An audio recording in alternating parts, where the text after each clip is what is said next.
Duniyar labarai. CBN ya karya darajar Naira.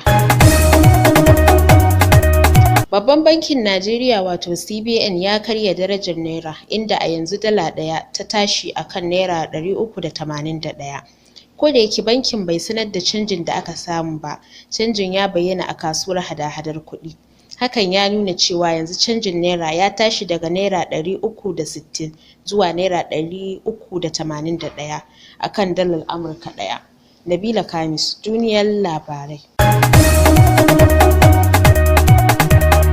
Yaran mu je birnin Katsina za mu yi waƙar zakin fama. Yarin Katsina ai mun san shi tun da duniya ma ta san shi. Kai kuna nufin kun gano shi. Kai cikin ƙasa da birane Najeriyar mu kowa ya san shi. A tsallaka ƙasashen turai su ma suna da labarin yari. Da gaskiyar ku yan amshi shi ɗan kasuwa aminin sarki ne. Waƙar yarin Katsina wace Alhaji Sule yara amani kuma mai kishin talakawa ne bai yarda a yi masu cuta ba. Bai yarda a samu hawaye ba. Zakin nawa mai kashe kura ne, jirgin sama na da masoya ne. Jirgi na masoya mai jama'a yarin Katsinawa ne wannan. Dama ne ya tekun alfarma. Basarake mai alfarma ne har mutan kasar ta sun shaida. Dama ne ya tekun alfarma. Shi farin cikin mai talla a ce in ya zagaya sai ya saida. Dama ne ya tekun alfarma.